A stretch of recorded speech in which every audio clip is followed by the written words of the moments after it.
Assalamualaikum warahmatullahi wabarakatuh. Perkenalkan, nama saya Angelia Oftaciani dari kelas 1A PGMI dengan NIM 123100027.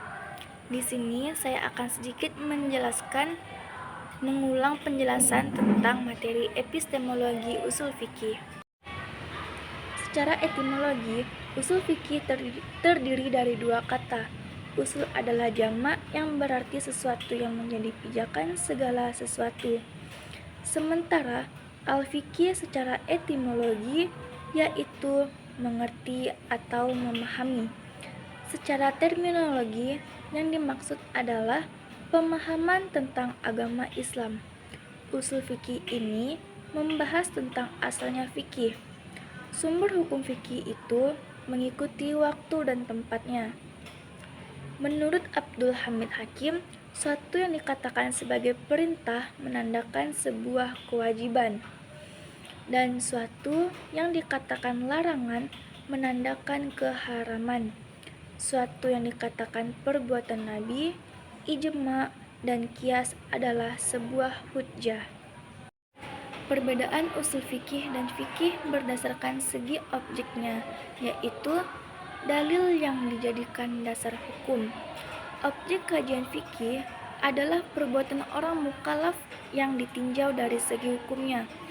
Kemudian, dari segi tujuan usul fikih adalah menerapkan kaidah pada dalil-dalil untuk menghasilkan sebuah hukum syara terapan. Tujuan ilmu fikih ini adalah mengetahui status hukum orang mukallaf. Kemudian urgensinya adalah keberadaan usul fikih dan fikih sangat diperlukan. Untuk apa? Yaitu untuk memenuhi kebutuhan manusia dalam menyesuaikan diri dengan kondisi pada zaman mereka tersendiri. Ruang lingkupnya ada 4, yaitu menurut Al-Ghazali. Yang pertama, hukum-hukum syara.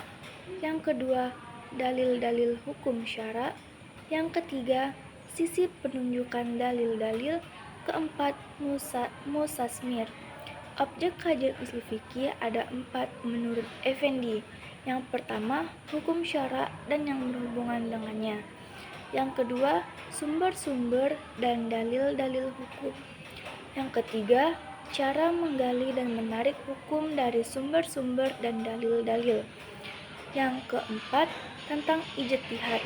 Menurut Suarjin, objek kajian usul fikih adalah sebagai berikut. Yang pertama, sumber dan dalil hukum syara. Yang kedua, hukum syara yang terkandung dalam dalil. Yang ketiga, kaidah usuliyah dan metode istinbat hukum syara. Penjelasan berikutnya yaitu mengenai tentang tujuan usul fikih. Tujuannya itu sebagai berikut. Yang pertama, mengemukakan syarat-syarat yang harus dimiliki oleh seorang mujtahid. Yang kedua, sebagai acuan dalam menentukan dan menetapkan hukum syara. Kemudian, yang ketiga, memelihara agama dari penyimpangan sumber dan dalil hukum.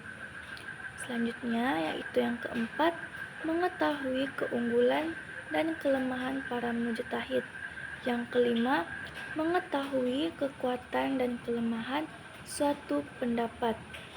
Selanjutnya di sini kita akan membahas tentang tujuan. Tujuan usul fikih ini terbagi menjadi beberapa. Yang pertama, yaitu mengemukakan syarat-syarat yang harus dimiliki oleh seorang mujtahid. Yang kedua, sebagai acuan dalam menentukan dan menetapkan hukum syara. Yang ketiga, memelihara agama dari penyimpangan sumber dan dalil hukum. Berikutnya yaitu keempat, mengetahui keunggulan dan kelemahan para mujtahid. Yang kelima, mengetahui kekuatan dan kelemahan suatu pendapat.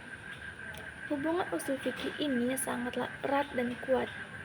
Hubungan usul fikih seperti antara alat dan sesuatu yang dihasilkan oleh alat tersebut.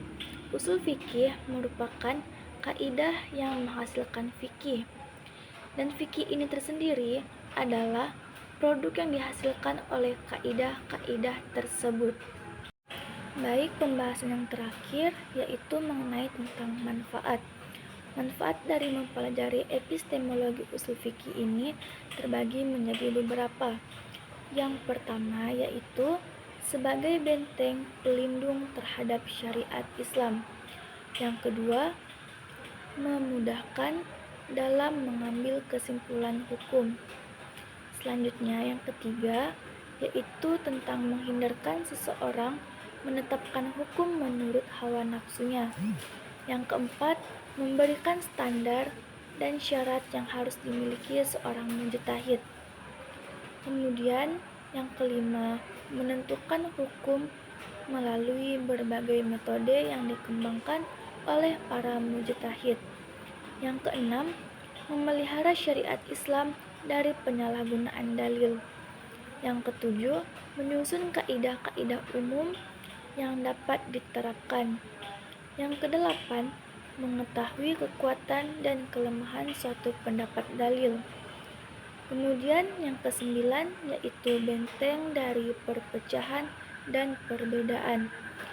Yang terakhir yaitu sebagai metodologi yang mengakomodir dan menggabungkan. Oke, baik, mungkin itu saja yang dapat sedikit saya sampaikan.